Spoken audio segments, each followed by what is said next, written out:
Okay, so we're back, and I have my good friend Divya Parekh on the phone, who is a four-time best-selling international author whose works have been endorsed by people like Brian Tracy, Marshall Goldsmith, and Kevin Harrington. Now, if you've not heard of kind of those people, in the UK, we call it Dragon's Den, but Marshall Goldsmith is a Shark Tank kind of person. We know how kind of mean and moody the Dragon's Den people are. So if you get books endorsed by those type of guys, you're probably doing something right, because I guess they're not quite easy to please. So Divya, we're talking about message, and I guess this is something that we need to do before we pick up a pen and start writing, because I've been very guilty of this, starting off with a mad, crazy idea, and then a few weeks later thinking, hang on a sec, that's a stupid idea. And I guess you're going to give us some tips about how to create a message and call it a strategy. Is that the right phrase? Yes, you are absolutely right. So first of all, Jonathan, I would like to thank you for the opportunity to have this conversation. Hmm. And yes, we'll be talking about strategies. We are going to be talking about why even a message is needed and going to go in depth as to how having a message helps you stand out in a sea of familiarity. Good. That is important, because I have spoke quite lengthy about not necessarily differentiation, but if you, I mean, I look at people who, we compete on service and we, best price guarantee. Well, that's no good, because ultimately your competitor will be Amazon and eBay and the supermarkets, right? So, and a lot of what I kind of talk about is we've got to have something that they don't sell, because in 5 years' time, there'll be no limit on what Amazon can put in a box and ship or send you down the internet. So how do you want to work through a case study, or how are we, what's the first steps? So let's take a look at the first steps is, first let's talk about, we begin with at the beginning. So why do masses do what they do? Why do people do what they do? So, and let's take a look at, what do people do? Most of people, when you look at a society, they're pursuing career, they're playing sports when they're young, they go to college, they get a job, and some people get married or get in relationship, have kids or not have kids, live their lives, go on weekends to bars or have some fun, go on vacation, and life goes by and we live our lives and then pass from planet Earth and move on. The whole thing is that why do we do that? So one of the key things to explore is that most of people, if you take a look at majority of people, they conform to societal expectations. And the whole trend is, okay, we have to go to college, we have to study, we have to get a job, we have to do this, this, this. And we follow that path. And one of the reasons that we follow the path is because people have done that before us. We have seen our parents, we have seen our grandparents. And it's all about making life better. It's all about parents passing on, whether you have parents or whether you have other people who have raised you as child, wherever you have been, you have seen some examples, you have seen some models who have shown you how life should be lived. And of course, they're usually, most of the time, your parents or your mentors or your grandparents, whoever has raised you wants a better life for you. That's always the desire. And they pass that experience and their whole message that they've had down to next generation that, okay, these are the principles that we lived by. So there's a story, there's a narrative that we are living by. So that's one of the things we want to look at it, that why do we do that? We follow that because there's a predetermined definition of success.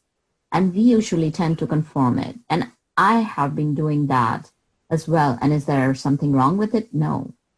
It's about keeping your mind open and seeing how do how do you go about finding what is true happiness rather than just living through life? Jonathan, does that make sense? Yes, it does. And I'm just thinking about when you go walking through the woods and you're not quite sure where you are, but there is a well-worn path that may or may not be on the map or whatever you're using to navigate yourself. You'll kind of go down that path because other people have gone down it, right? Mm-hmm. So we are less prone to go off the beaten path, to use a cliche, because in the wood example, it might be muddy, it might be stony, it might be, we might get hurt because there might be rocks or stones or brambles or something like that. But I would have said that's probably more fun to find out what's there. I know I'm probably jumping ahead of the game here. But speaking of which, we've got some slides. Do you need to tell me when to move on, or do we? I guess they're not necessary. Oh no, please go ahead if you're showing slides. Okay. So we just give people something to look at. But yeah, I just thought about that. When you said about parents, one of the things I've always said to my kids is that kids are victims of their parents, right? Good or bad. Good or bad. And at the same time, we can also say that, here's the thing. Going back to, let's take a look at slides so then people are able to relate to it. We do things because we want to love life. We want to live life. We want to go after that joy and happiness. So if you move down further, the next slide. Yeah, okay. Oops, okay. Right. So this is, again, right, I talked about vacations, having that wonderful house. So you can show those couple of, so that's why we go after things that we do. It's to, this thing, right, when you go to vacation, there is that joy that you're getting. Similarly, when you move to next slide and I share the next house, what's happening here is there's something about it that you've achieved something. Whether it is a parental house that you get, or especially when you work and when you take your earned money, what you have accomplished, and now you get a house as a result of it, or you get a car as a result of it. So it is that sense of accomplishment. That's why we do what we do. And that's why most of people do what they do for their careers and families. So now let's take a look at another thing. Okay, I have a house, I have a good car, I'm going on vacations, I've got family, I've got everything that a society expects me to have, or the definition of success that has been given to me. So let's take a look at, next slide. Are most people happy doing what they do? So when we take a look at that, why is it that, so many people are having health issues, so many people are having mental issues? Actually, CDC, or World Health Organization, has put mental health as the primary disease of burden in current times. And let's take a look at next slide as well. So we have seen a man in a situation, we have seen a woman in the same situation. So what is happening is all the stories that we have known, all the norms that we have known, all the trends that we have seen are breaking. So as we have seen about the liberation of women, as we have seen women evolving, what is happening is, let's take a look at both the sides. Here are women, right?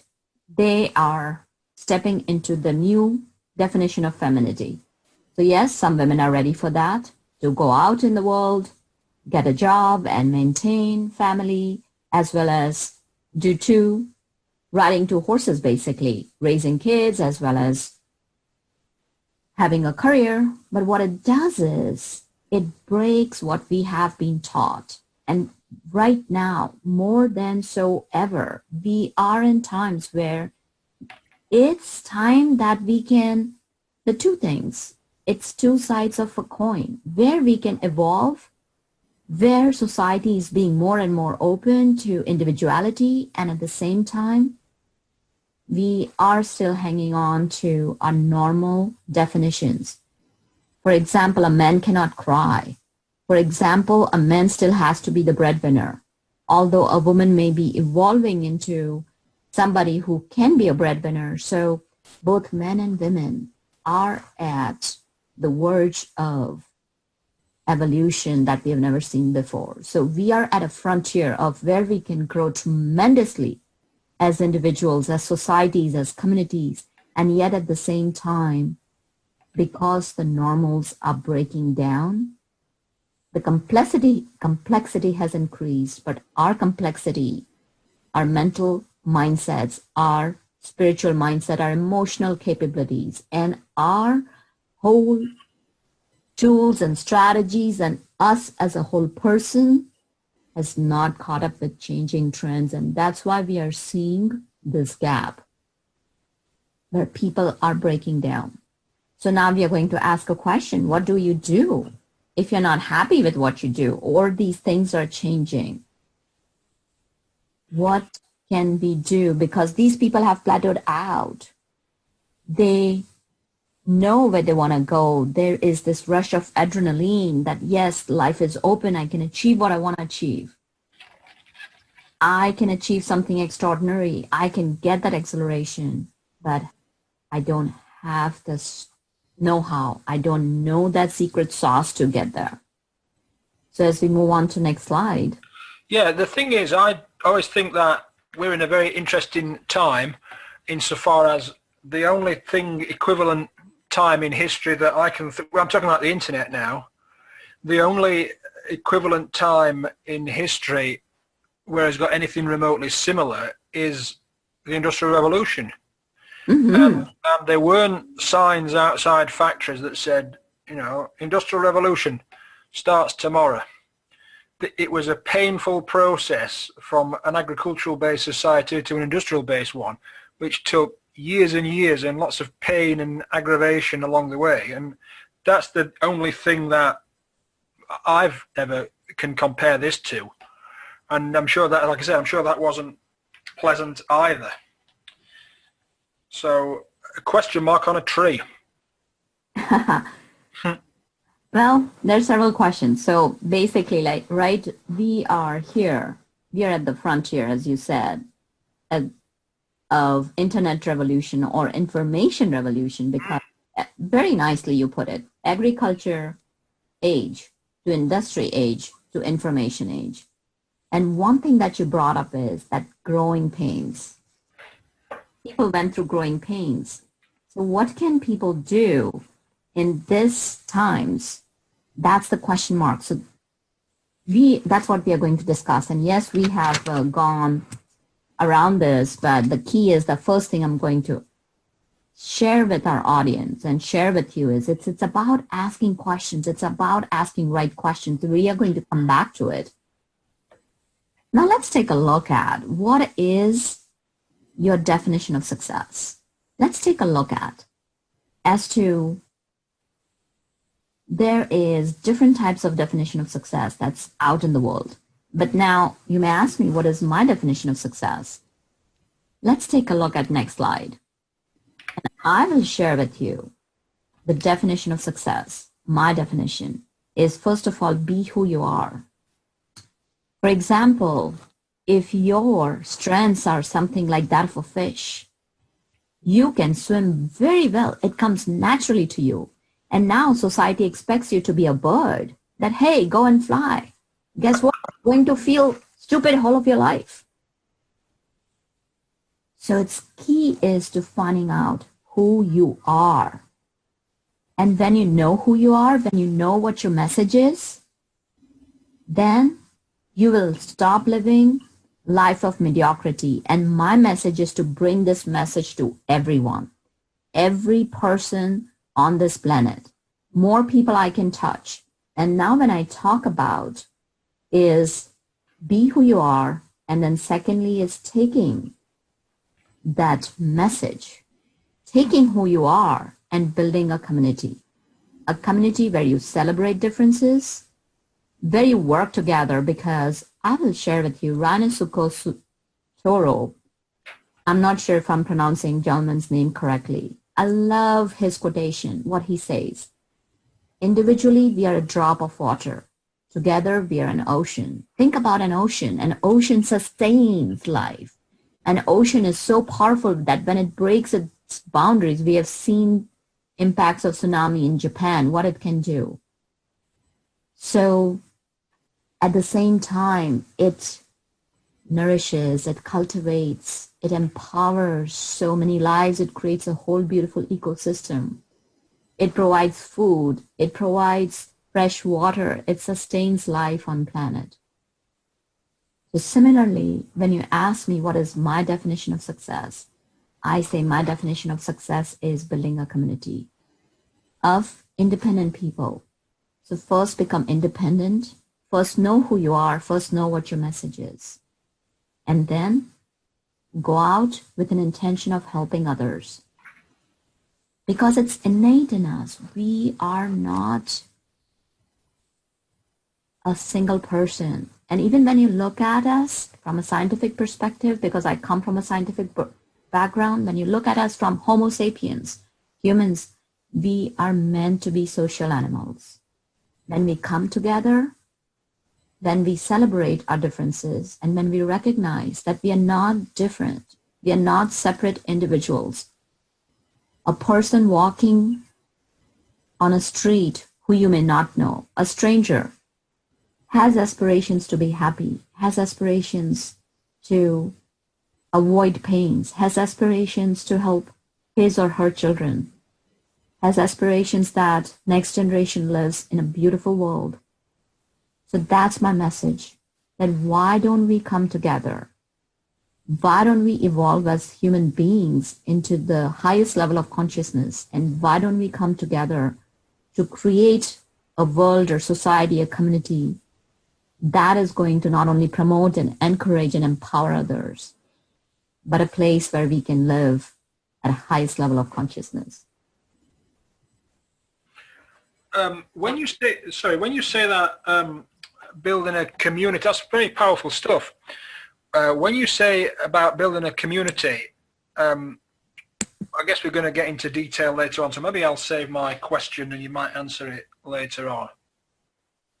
Absolutely. And also, I have shared questions with you in chat section if you want to check it so you know what's coming next. So I've shared my definition of success. And now when you take that definition of success and measure it against societal success, I will share that with you. You're not going to find that in any normal societal success definition. Would you agree? Yeah, what I was going to say was that does everyone have a message, and does everyone? Not everyone will share your message, right? Right.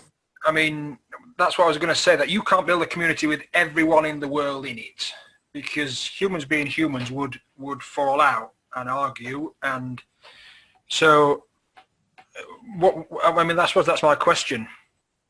Yes, and that's absolutely fine. I mean, not everybody has to embrace my message. But that said, let's look at, I always go back to science. Let's look at a thing as macrocosm and microcosm. We take a look. Let's go out in space.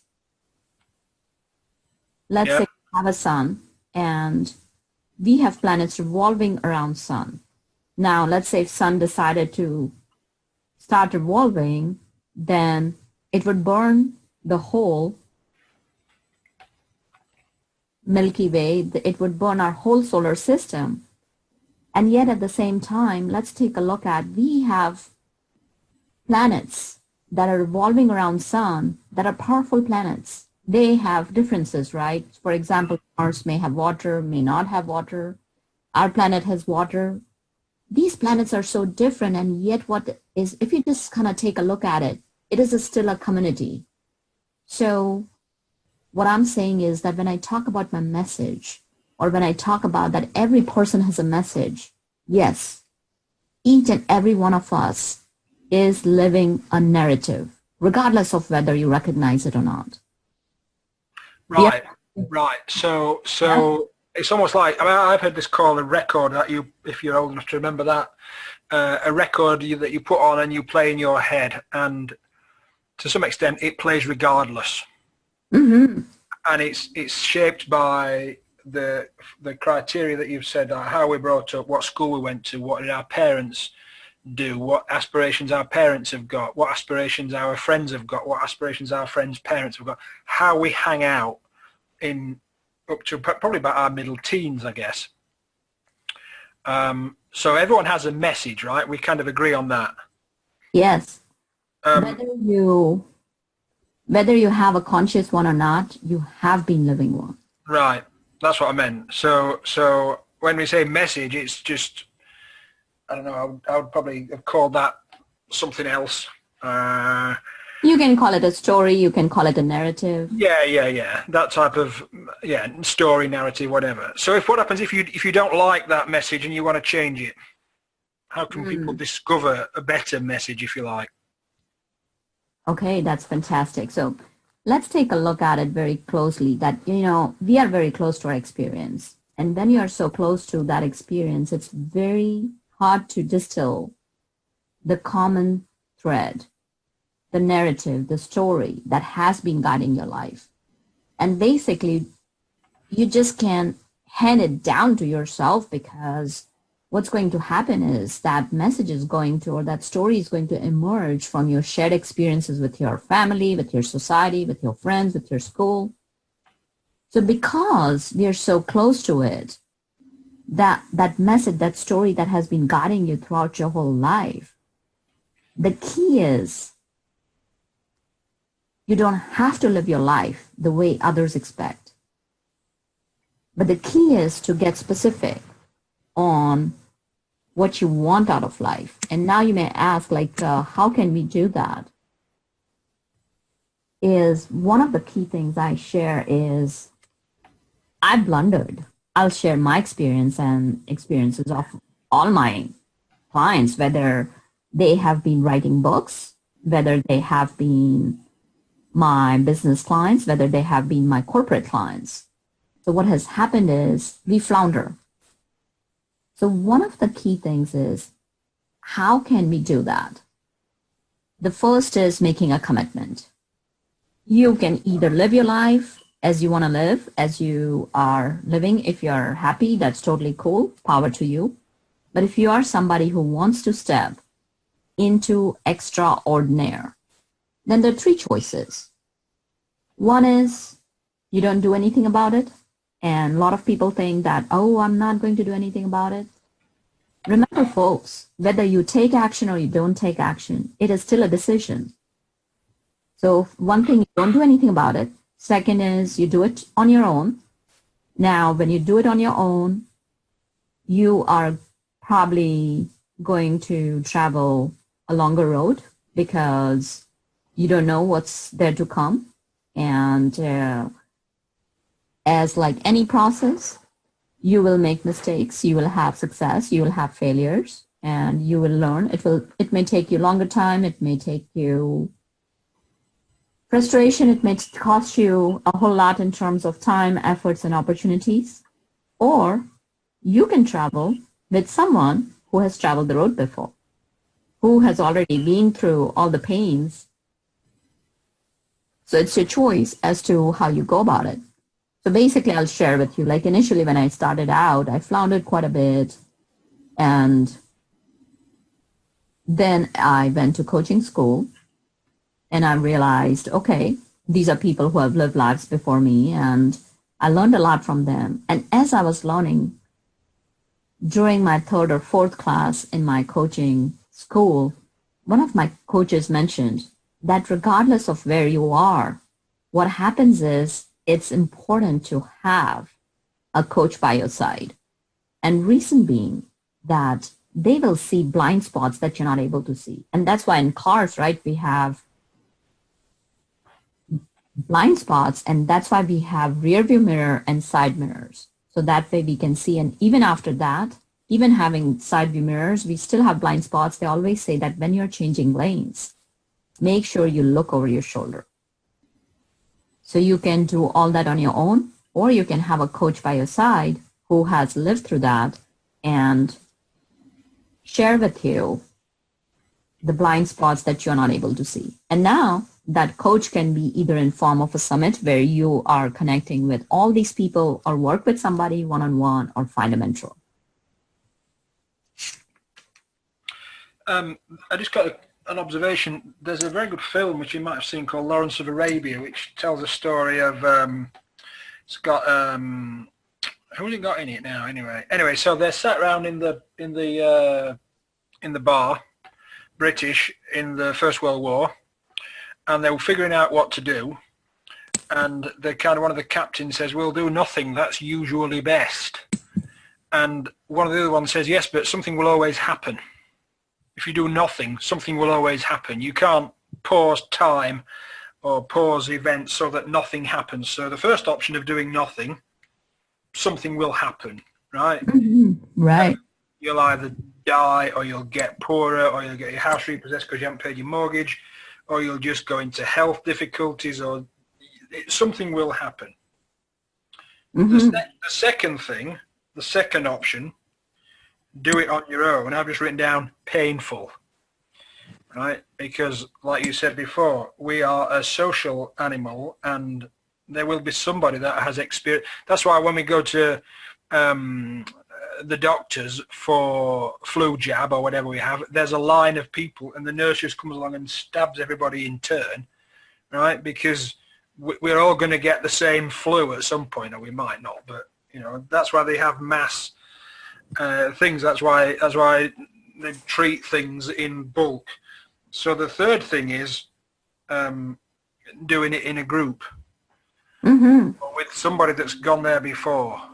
Yes. That's the most appealing one to me. Yes. And let's take a look at how we can do. So let's start moving through the slides, and I will share a few things. So as you said, working with somebody else is most appealing.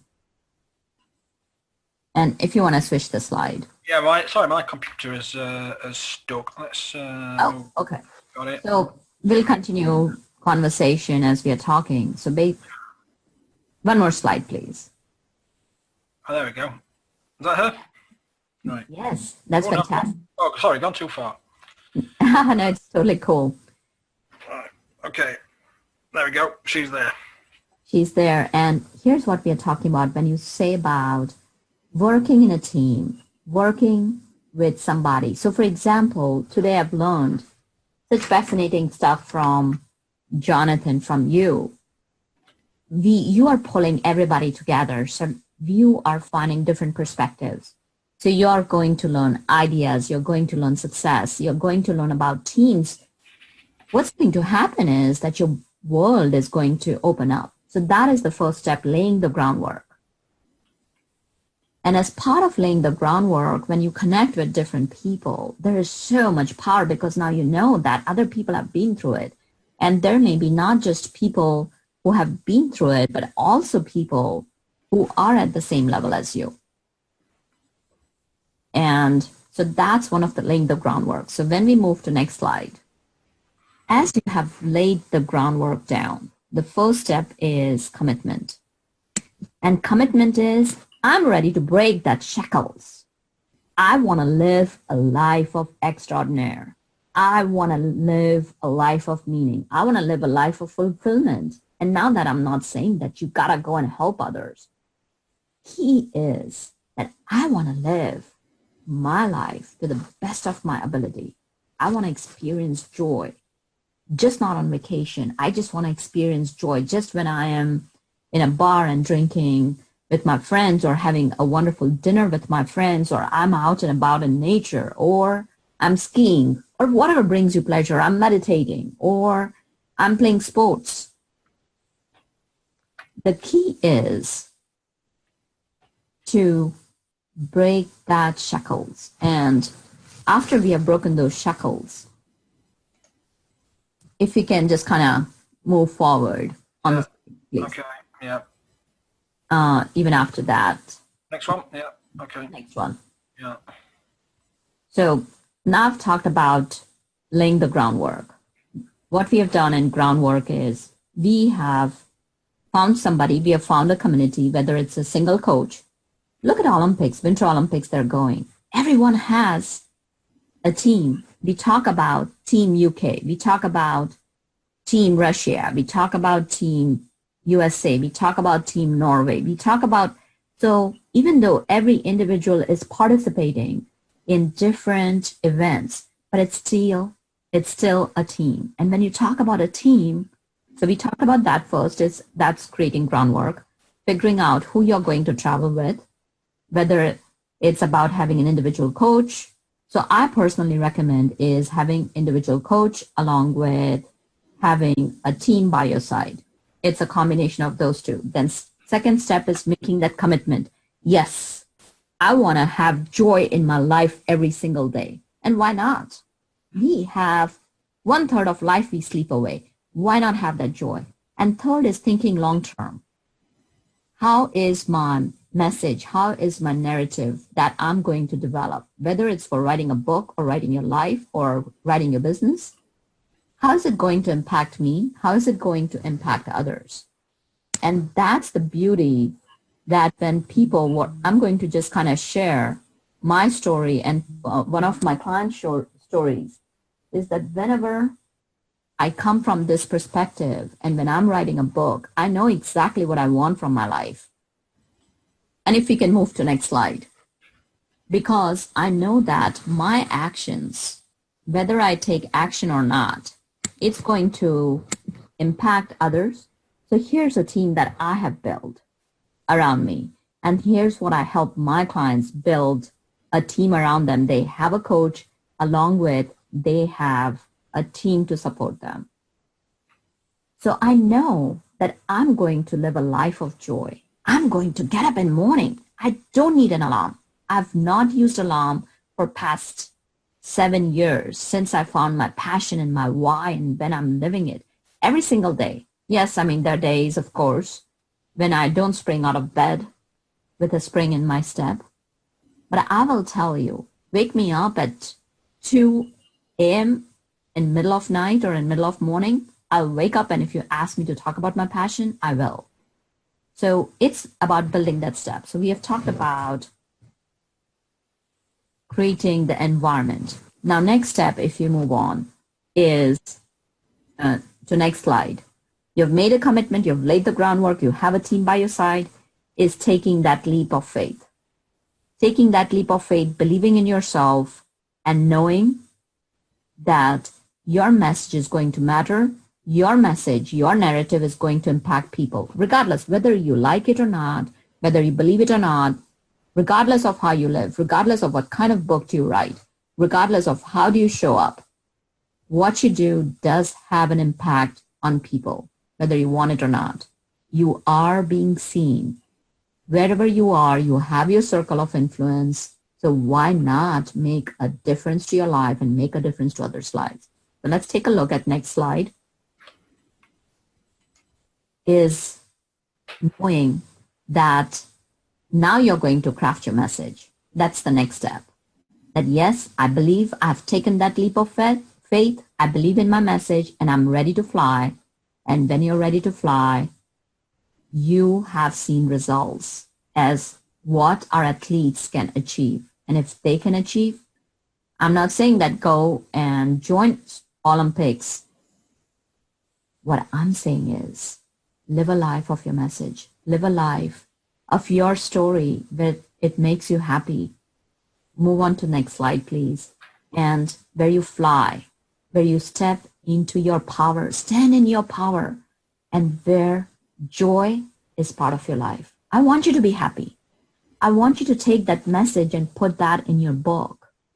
And that book becomes a reflection of you. And when that book becomes a reflection of you, when you're launching that book, when that book becomes a portal to your business, you are going to stand out in that sea of familiarity.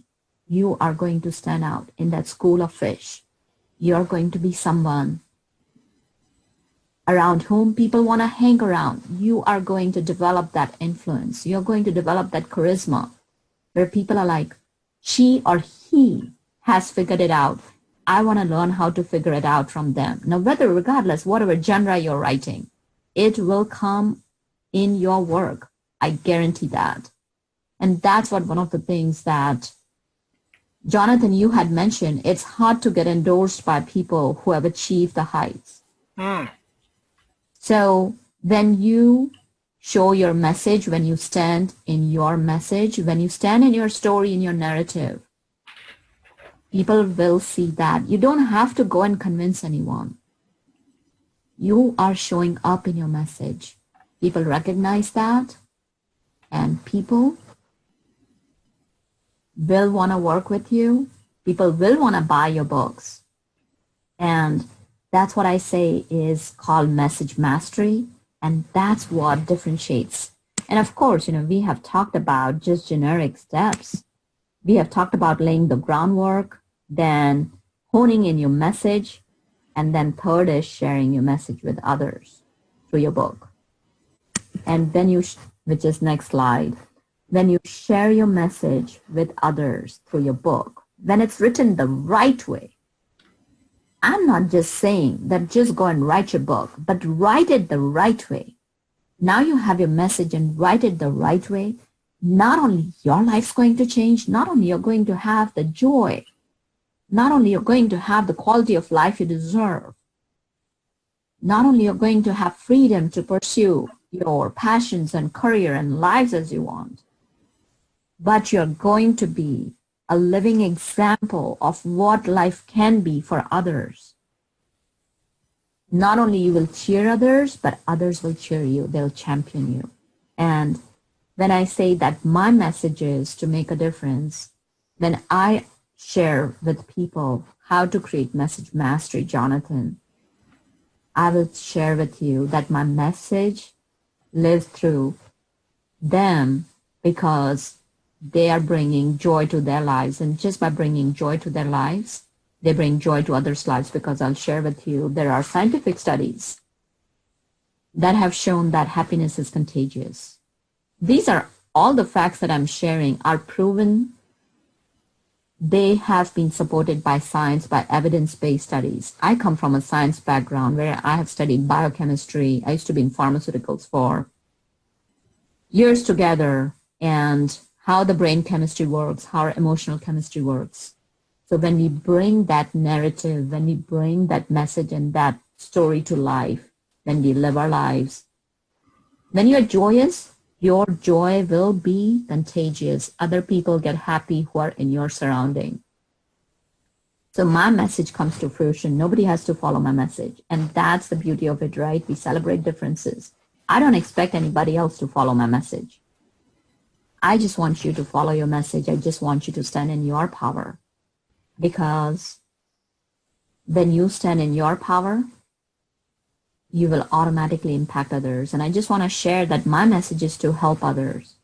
So for example, because that's what my message is, it shows in my sharing my craft, my business, how I help people write books. I've shared that right here. You have seen a glimpse of it. It extends further that a large portion of profits of my books go to Kiva, go to children who are underprivileged. It goes to entrepreneurs who don't have opportunities as I've had. So that message comes across because once you know your message, it will show up in every part of your life. And when you are authentic and when you show up consistently, you have moved from ordinary to extraordinary. Superb. Yeah, superb. Just to comment on diversity, and which was triggered when I saw the athlete slide. And I once, you said about, we've got Team GB and that, and we've had the Winter Olympics on TV last couple of weeks. I once read that at the London Olympics, the style of kit that was designed for Team GB, and I guess this is for all teams, it ran into the hundreds of different styles, because we're talking swimming trunks, we're talking cycling equipment, we're talking women's, we're talking men's, we're talking weightlifting, gymnastics, all kinds of other archery, all kinds of other things, sun hats, all styled in the same style, diverse, but all in the same team. Mm-hmm. And it would run into the hundreds, if not the thousands, of different styles of design, technical design that was required for different sports. So we don't have a contact slide. Is there a contact slide for you on the next slide? Do I jump to that, or how can we contact you? So the slide is the one where we all are cheering each other on. Oh, contact. Yeah, oh. contact you. See, now that again shows up, right? I'm so much into giving back that I did not even think about myself to put my contact slide. Yeah, well, I'll tell you what, we'll link to it. We'll link to your site below, and so people can get into contact with you. Thank you so much for that. That's very helpful in terms of a lot of this, what I call spade work, that we have to do before we can pick up a pencil or a piece of paper.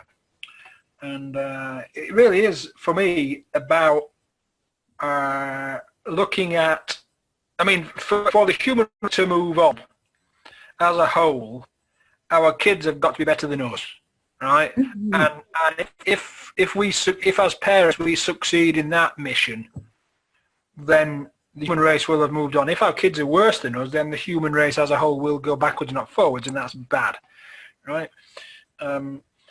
So that's excellent. Yeah, thank you. Very interesting material. And if you are a season ticket holder, you can watch this presentation again, and you should, because you can rewind and re-listen to key sections.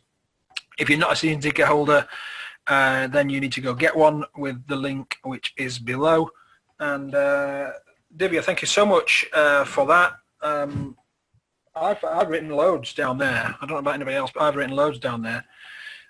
Thank you so much, and let's speak soon. Oh, thank you, Jonathan, for having me. And I can share my contact information very quickly. You can go to my website, which is www.divyaparekh.com, and I'll spell out my name: D as in David, I, V as in Victor, Y-A, P as in Paul, A as in Apple, R as in Robert, E, K as in Kevin, H as in Harry, and also authors or aspiring authors, or even if you're an author, I am sharing a gift with you. And the link to that is Success, which is, I'll say it, H as in Harry, T as in Tom, T as in Tom, P as in Perry, S as in Sam, // success dot divyaparekh.com / make it big. So thank you again, Jonathan. Sure, yeah. I'm just writing that down, make sure I've got it. Oh, absolutely. Yeah, thank you so much. And thank you so much. Let's speak soon. Absolutely. And wish you success, and I wish your audience success in 2018. Thank you. Thank you.